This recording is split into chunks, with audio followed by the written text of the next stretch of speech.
amazing to see the Foundation for a Drug-Free World really advocate on behalf of all of our children and families. They come to our conventions, they give us materials, we're able to distribute materials to the school districts, their assistants, amazing work that they do. It's having an effect on our youth, not to take drugs, to be aware of drug addiction. These kids, and most people, will listen to someone who is a peer. It's never going to be your mom and your dad telling you what to do that you're going to say, yes, you're right. You know, there's going to be a certain percentage of people that are going to be like, yeah, man, I'm good, you know, I got it. I got this. That's the famous line with an addict, right? I got this. And then some people are going to be, you know, wow, listen, this is a guy that's been through the mill. The way they work with children, with their community volunteers and their staff, the outreach network that they have, teens seem to want to listen. And it's great to see that type of collaboration. Talk about why programs like A Drug-Free World are so important nowadays and for the youth. The Foundation for a Drug-Free World is particularly important this time, this society, this moment, because this epidemic, which needs to be talked about even more, is slaughtering people across the country, you know, across the world. Foundation for Drug-Free World are very important because they help recognize the problem and educate people.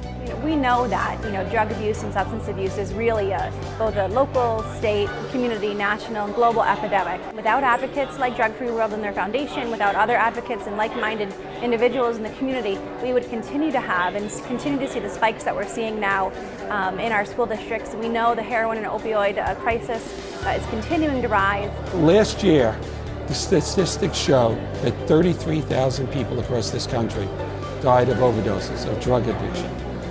1,300 in New York alone. It's very important that we have events like this and that we do all we can to have a drug-free world. I think organizations like A Drug-Free World are paramount.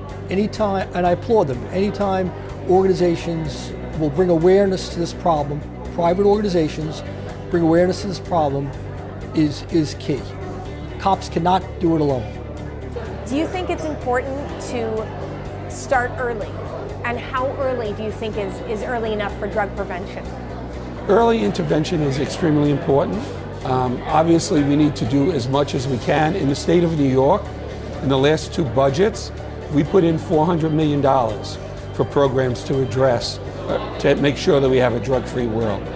I think prevention at an early age is key.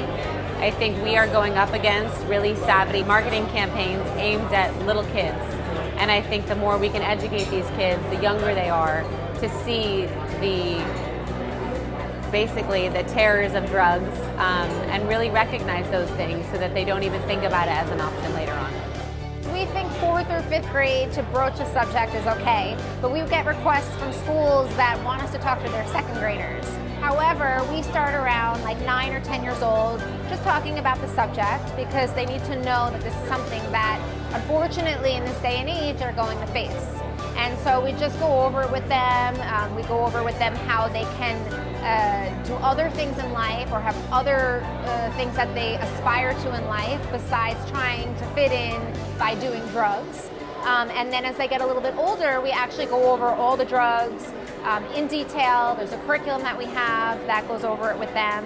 And from that point forward, they're really in a position where they can be empowered to make the right decision, achieve their goals, and do well in life without having to do drugs.